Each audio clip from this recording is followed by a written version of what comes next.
All right, so this is a beaker of copper sulfate. I'm stirring it up with a magnetic stirrer so we can get a good solution there.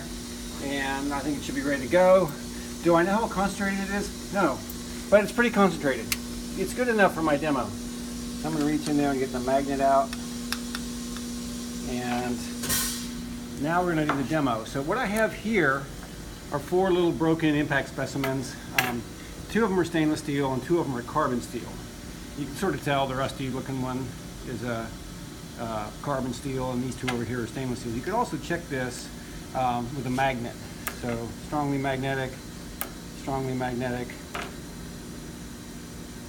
not magnetic, very weakly magnetic. Okay. And if you get out towards where they broke, this has not much to do with corrosion, but if you get out towards where they broke, they're a little more magnetic where they fractured due to the cold work. It's really not, like I say, really not a corrosion thing, but back here, not very magnetic, just a little bit. And that's typical of austenitic stainless steels, is that they're not strongly attracted to a magnet.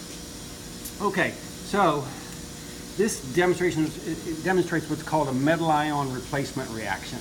Okay, so we have the copper sulfate here, CuSO4. So in solution I have copper 2+ ions. Okay, when you dissolve copper sulfate, it ionizes, you make copper ions, that's what gives it the blue color. And when I dip a piece of, basically we could think of this as a piece of iron. When I dip that iron in there, we should get a metal ion replacement. The iron should corrode and go into solution, and the copper should plate out on the surface. Okay, so when I dip it in there, it's going to go in looking all rusty. It should come out. Well, let's do this one. This one looks a little nicer. When I pull it out, it should be bright orange, at least for a little bit, with the copper.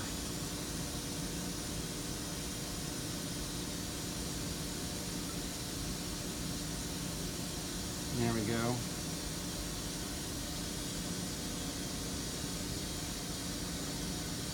You see the difference there? You see that copper color? It's going to tarnish really fast. It's not going to stay bright. It's not going to stay bright like a new penny for very long. And we can talk about why that is maybe during the lecture. So that's metal ion replacement. For every copper ion that plated out on the surface of that iron, an iron ion went into solution, and the electrons get exchanged between the 2. Okay, and we could look at the reactions for that. Now, if I do the same thing with stainless steel, bright and shiny, and dip that in there and do the same thing, you could probably already guess what's going to happen, and that is nothing.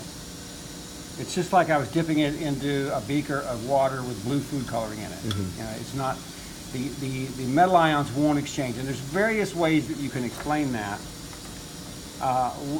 One way to explain it that doesn't involve much chemistry is that the demo that I showed you earlier with the passivation layer on the iron, okay, so stainless has that same layer on it almost all the time, okay, and that layer provides a barrier to keep the copper ions from getting in there and causing that reaction.